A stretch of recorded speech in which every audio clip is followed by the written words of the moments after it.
Hey everyone, today I'm excited to answer a long-standing question I've had about damage in Destiny, the question of how well certain sources of damage stack. Ever since the introduction of ignitions with Solar 3.0, you've probably heard of the idea of stealing ignitions and understood that certain weapons and ability sources don't scale well with more people involved. But how much damage do you actually lose if you violate these unspoken rules? Over the past week or so, I've tested weapons and abilities galore, from Anarchy to Touch of Flame solar grenades to Consecration to everything in between. In this video, I'm excited to present the results of testing 57 different damage sources, comparing one player against 5 players simultaneously damaging a variety of bosses, including Templar, Riven, and Morgeth. Let's start with weapons. The 4 exotic primaries that I suspected to have different fireteam scaling were as follows: Outbreak Perfected, Alethanim, Malfeasance, and Touch of Malice. Most sources of damage I didn't expect to scale positively as you add more people. There's an increased margin for user error with additional players, and random events like submunitions and projectiles are more likely to miss as more people shoot, on top of the existing limitations to things like ignition and shatter rate. Outbreak, however, is not one of those weapons. Obviously, as you add more people, the faster the nanites stack, and over my testing period of shoot until your rewind rounds doesn't refill your gun anymore and you have to manually reload with appended mag, 5 players each did 23% more damage than 1 player. On the other hand, Alethanim did significantly less than expected, coming in at 64% of the expected damage per player when 5 people were using it. It seems to have some sort of Witherhoard-like DOT stacking limitation, except it has a fair amount more impact damage than Witherhoard, so it doesn't suffer as much.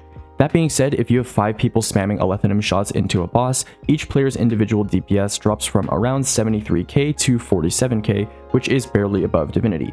Bit of a yikes. Malfeasance is next on our menu. I actually expected Malfeasance to behave differently, either doing worse than solo because of some sort of capped explosion rate, or better because there were more frequent explosions happening, which could maybe cause some sort of chunking, which I know from experience is already present in some Malfeasance tests. However, 5 Malfeasances ended up doing just around 96% of their expected damage per person compared to a solo test. Pretty neat. The last primary we have to cover is Touch of Malice. To simulate how Touch of Malice would be used normally, I had everyone shoot 10 shots to stack charge with Blight, shoot a Blight, then 9 shots to keep charging, shoot a Blight, and the loop would repeat until 3 Blights had been shot. Using this method, we see the same result as Malfeasance, 96% effectiveness compared to solo. I was a little surprised by this, but I suppose the Sorrow debuff lasts for 5 seconds, which is enough to have 100% uptime solo. If you're going to use 5 of these, it's probably better to have just 1 person shooting Blights, but for my money, Outbreak is still better regardless. There were quite a few special weapons I was interested in testing for this project, including a couple legendaries. First, let's talk about a few breach-loaded grenade launchers. Area denials have been a hot commodity for both boss damage and ad clear scenarios, thanks to their insane transcendence building properties. How well do they scale into larger fire teams though? The answer is probably what you've already experienced. Lost Signal and VS Velocity Baton's DOT pools both do not stack with other players' area denial pools. Even when we mixed and matched area denials between the 5 of us, only 1 person did full damage, while everyone else only got impact damage numbers, resulting in a 29% effectiveness against the solo reference, and obviously very poor transcendence building for 4 people out of 5.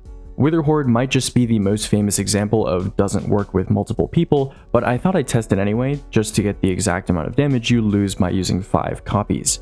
Unsurprisingly, the damage was a mediocre 43%, which is a fair bit higher than area denials, which makes sense since its impact value is certainly higher than that of an area denial frame.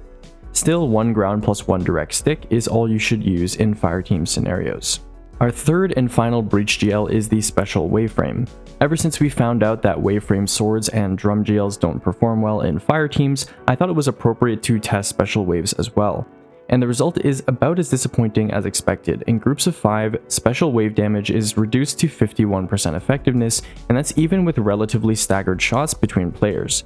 This will be a recurring theme going forward with other wave weapons, but it's due to the fact that the game just ignores the damage of extra waves that are hitting a boss if multiple hit at the same time. Next up is the only shotgun on this list, since I didn't really think that the others would have any scaling problems. This one though combines both shatter and ignition damage, 2 damage sources that are famously rate limited. With 5 people using Facet of Ruin, Conditional Finality's effectiveness is reduced to 59%, which substantially reduces its already middling boss damage viability, especially when considering the other freeze and ignition sources that can interfere with its potential. Finally, we have 3 snipers to cover for 3 different reasons. Let's start with a legendary, Supremacy with Enhanced Kinetic Tremors. When Kinetic Tremors first dropped, I tested it and confirmed that its triple shockwave effect has an internal cooldown per target. So if 5 people shoot Templar with 2 shots each, how much damage do you lose on the 4 people that didn't trigger shockwaves? The answer is around 29%, meaning a drop to 71% efficacy. Our next sniper is Critical Anomaly, and it's really just because I wanted to test a chill clip weapon. Ideally, I wanted to use a chill clip glaive since it has a lot of potential chill clip shots, but not everyone had access to it in my testing group. With Whisper of Fissures equipped and everyone shooting twice, the amount of potential damage lost amounted to a reduction to 83% effectiveness against solo chill clip. The last special weapon I looked at was Cloud Strike. As a weapon with an on-hit splash effect that could potentially have some chunking properties, I was curious to see if multiple shooters could cause some positive scaling to occur. And right I was. 5 Cloud Strikes yields a slight increase in overall damage at 9% more than expected compared to solo. Pretty good.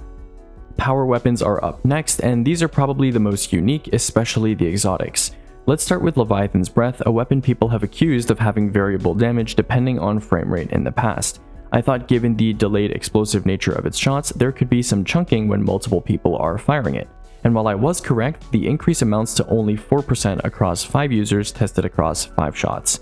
Still, it's better than nothing. 1000 Voices is one of the most ignition-dependent weapons in the game, so it was a natural candidate for these tests. Surprisingly, across 5 users with Ember of Ashes equipped, the overall team damage was only reduced by about 22%. Honestly, with how much of 1k's damage comes from the ignition, I thought the results here would be dire, but there are actually other weapons on this list that I thought would perform normally that ended at worse than 78% effectiveness. On top of special waves, I also tested power ammo waves, or compressed waves as the game calls them. Unlike the specials, which had quite a slow fire rate, compressed waves had much less opportunity to stagger their shots and register individually, so the scaling is some of the worst of any weapon we've seen so far, at a staggering 26% of expected damage. Some of you have commented about dimensional use on Raniques being noticeably less effective in duo or trio clears, so this probably explains a lot of that effect. Another heavy grenade launcher often used in fireteam settings is Anarchy. Most people are aware that more than 2 traps per player don't stack, and that you can have as many players use it as you want, unlike Witherhoard. However, since this is a DOT weapon, I decided to do my due diligence and test anyways, which led to a result of a 3% damage increase over expected, which is rather insignificant and is even perhaps within margin of measurement error. 2 more types of heavy weapons remain, rockets and swords. We have 4 rockets to go through, and the first one is one I've long been curious about, Dragon's Breath. After choosing the right boss in Morgith, given that he's got a massive hitbox that's easy to embed shots into for maximum damage, we each shot 1 shot into the boss with Ember of Ashes equipped and 5 stacks of composite propellant built up. As this weapon is very ignition heavy when it comes to damage, on top of doing DOT, unfortunately the results show that you lose nearly half of your damage as a 5 stack at 53% effectiveness. We've talked about Deathbringer before, and similar to my previous results, you lose around 24% of your damage at 76% effectiveness for 3 rockets from 5 people each. If you believe the amount of projectiles you see disappear when 5 people are rapidly shooting this rocket, you'd probably think that the damage scaling is awful with multiple users, but 76% honestly isn't terrible compared to a lot of other weapons we have and will discuss. Next up, another rocket affected by ignition damage, Two-Tailed Fox. For this rocket, we each shot 2, and since the ignition component of Two-Tailed is significantly lower than Dragon's Breath, it makes sense that its damage reduction only resulted in a drop to 84% effectiveness. The Wardcliff Coil isn't a DOT rocket, but a friend of mine wanted me to test it out to see if there was any chunking given the rapid burst of projectiles it shoots. Needless to say, it basically has normal scaling at 92% effectiveness compared to solo usage. Finally, our last power weapon type is going to be swords. Waveframes are the obvious choice here, so let's start with them. For this test, we gathered 5 Summum Bonum users with no damage perk and performed 3 1 heavy 2 light combos on Riven, including the tracking slash. Unfortunately, this results in a 22% damage reduction, which makes wave swords not really viable if you're using their heavy attacks in fireteam settings. One of the other swords I tested was a revisit of the caster Polaris Ergo Sum roll. Much like my previous testing, it looks like this sword loses about 10 to 15% of its damage in fireteam settings thanks to ignition rate limitations, with this resulting in 86% effectiveness and the previous test resulting in 89% with Pack Hunter. The last sword I tested was the caster frame. In the past, I've noticed that when testing alone, this frame's heavy attack does more damage to the health bar than is reflected on the wipe screen. Naturally, I assume that there might be some sort of scaling effect in fireteam settings. However, it seems that chunking properties of this archetype begin and end with its heavy attack. While it does seem to do around 10% more damage per combo, adding more players does not increase its damage, resulting in an insignificant drop to 98% effectiveness versus solo. We're going to breeze through grenades since there's a ton of them. Going from worst scaling to best scaling, we have Void Spike up first, 19% effectiveness, and it makes sense that this is the worst one since it has a no impact component, we stuck it to the floor, and the DOT doesn't stack at all. Void Walls are in a similar spot, 23% effectiveness due to no impact component and no DOT stacking, which is unfortunate given that their damage profile actually isn't that bad. Hailfire Spikes, with their similarity to Void Spikes, also suffer quite a bit due to sharing shatter and ignition damage on top of their tick damage, with an abysmal 25% effectiveness result compared to solo damage. Vortex Grenades are our first grenade type with some impact damage, but since none of their DOT effect stacks, we're left with a disappointing 32% effectiveness result. Solar Grenades are a little interesting. On their own, they are similar to Vortex Grenades in impact component, but no stacking on their raw DOT or the resultant ignition, resulting in a 34% effectiveness result. However, as you'll see later in the grenade list, scaling changes significantly when you add in other factors. Freezing Singularity, despite its similarity to Vortex Grenade, was definitely a step up in terms of fireteam scaling at 54% effectiveness. This is because, unlike the Vortex Grenade, Freezing Singularities have a small explosive burst of damage at the very end of their duration, one that is separate from the freeze and scales in larger fireteams. Thermite Grenades also seem to scale fairly well, but obviously they lose a significant portion of their damage thanks to ignition rate caps, and I have reason to believe that there's some damage loss from simultaneous waves cancelling out, like with other wave-based damage, resulting in a 73% effectiveness outcome. Glaciers are up next. For this test, I put everyone on Revenant, and we all threw a touch of Winter Glacier under Riven's leg and Shatter Dived at the same time to simulate the worst case scenario for some sort of crystal damage strategy. With Whisper of Fissures, the result ended up being 82% effectiveness, which is honestly a little better than expected, given that only one person gets the frozen breakout damage. Revisiting Solar Grenades, let's talk about what happens when you add in Touch of Flame. Since the little lava blobs scale between multiple grenade instances, the effectiveness value nearly triples to 84%, which is impressive given that this grenade is typically associated with being a DOT effect. Remember, this is with a total of 20 grenades ticking simultaneously, so it's actually not a bad representation of a real solar grenade damage strategy, maybe using an exotic like Sunbracers. Pulse Grenades were one that I actually expected to perform a little better since they sit at around 85%. Not bad since I suppose jolt rate is restricted, but not as close to 100% as I thought. Swarm Grenades performed about where I expected them to, scaling was fine, ignition rate is just limited, so they also ended up at 85% effectiveness. Down to our last 5 grenades. The next thing we tested was Tripmine Grenades with Young Omkara Spine Enhancement. Using an Apotheosis Veil helper to ensure that we got the 2-nade ignite in both the solo and 5-man tests, the result was actually a surprisingly decent 88%, which was more than I expected for a grenade that is partially ignition based.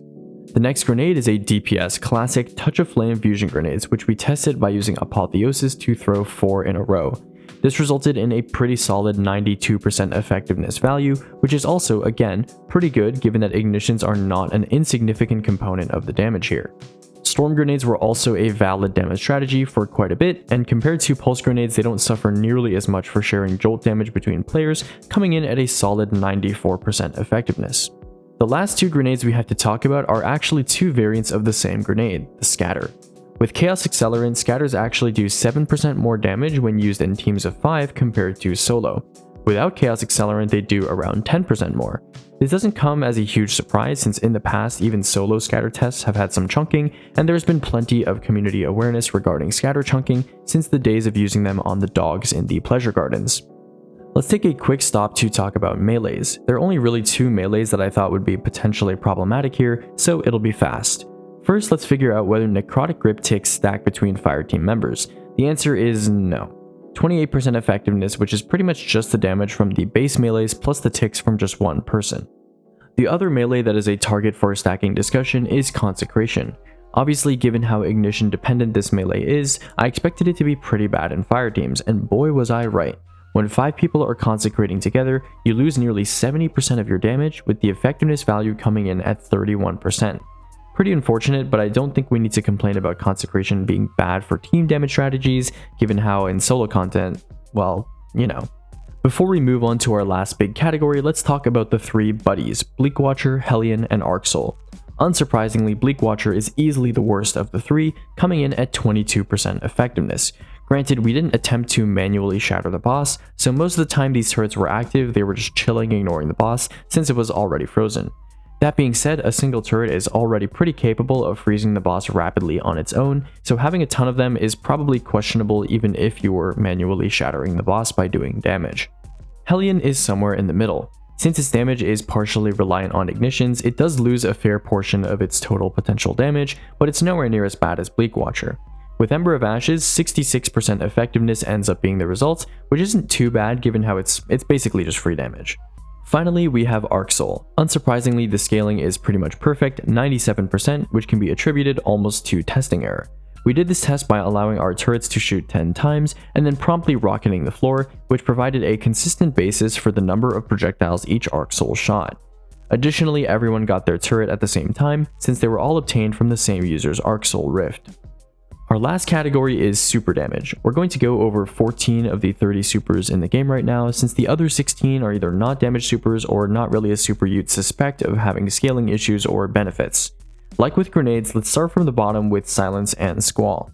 Somewhat unsurprisingly, this is the worst scaling damage super in the game, although I did think Vortex Nova would be a little bit worse.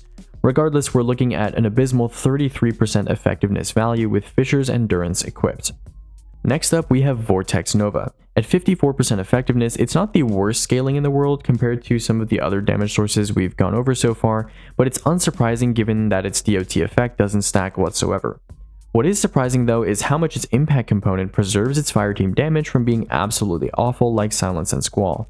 Another DOT super is Gathering Storm, which actually has the exact same fireteam scaling as Vortex Nova at 54%.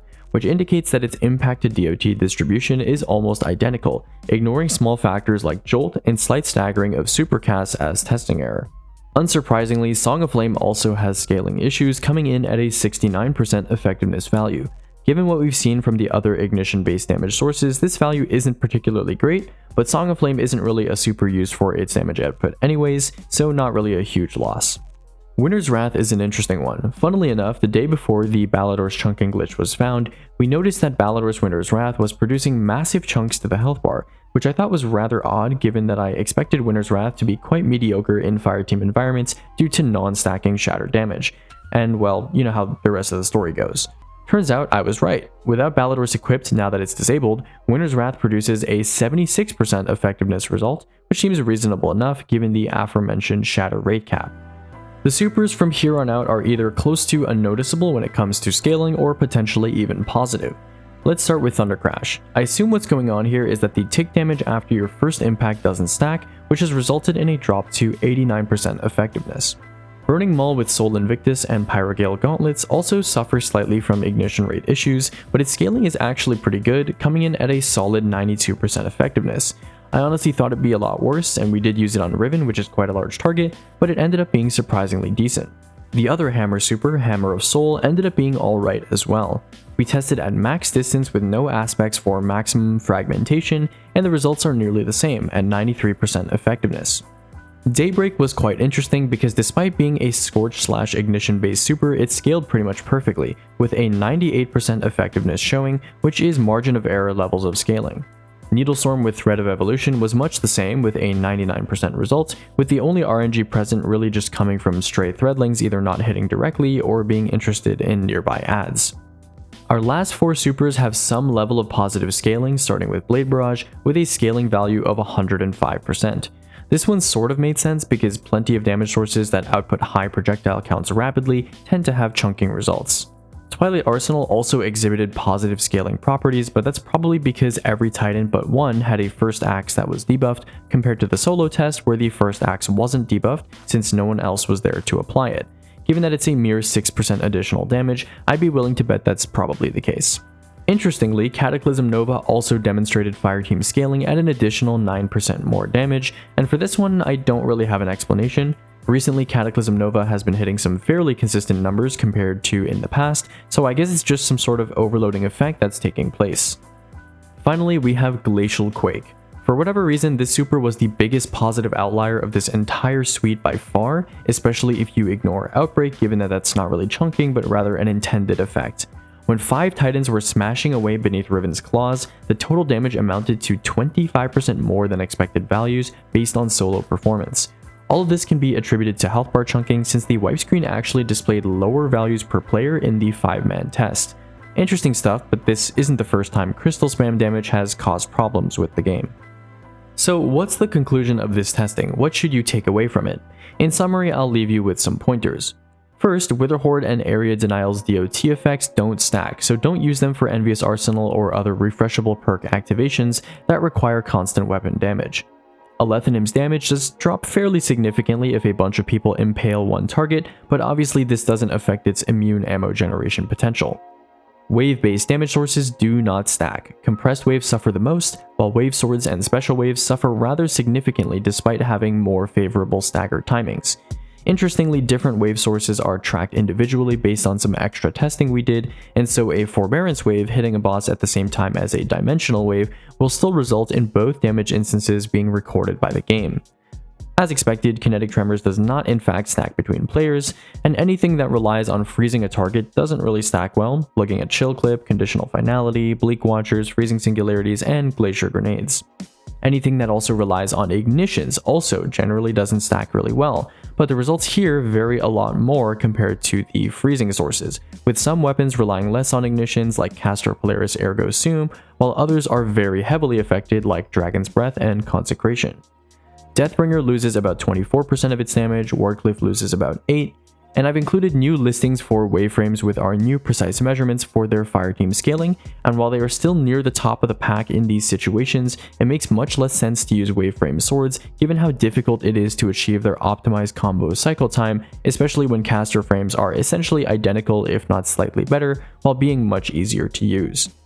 Most DOT grenades also suck at stacking, but solar grenades with Touch of Flame are actually pretty good, while fusions, trip mines with Yas, storms, and scatters scale from decently well to exceptionally well in the case of scatters.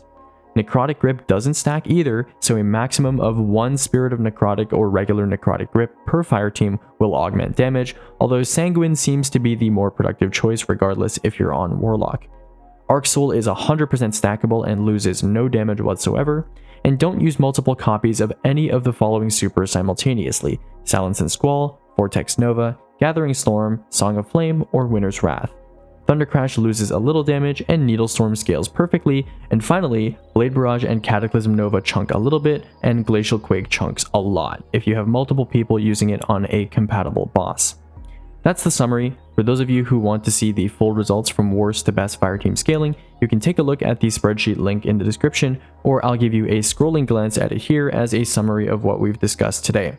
Hopefully this answered some of your age-old questions about how much damage you actually lose by choosing to have several of the same damage sources in your fireteam when doing damage to raid or dungeon bosses. If you have anything else you would think would be an interesting test, feel free to let me know. In the meantime, I'll be finishing up my damage rotation ranking for this season, but for now, I'll see you later.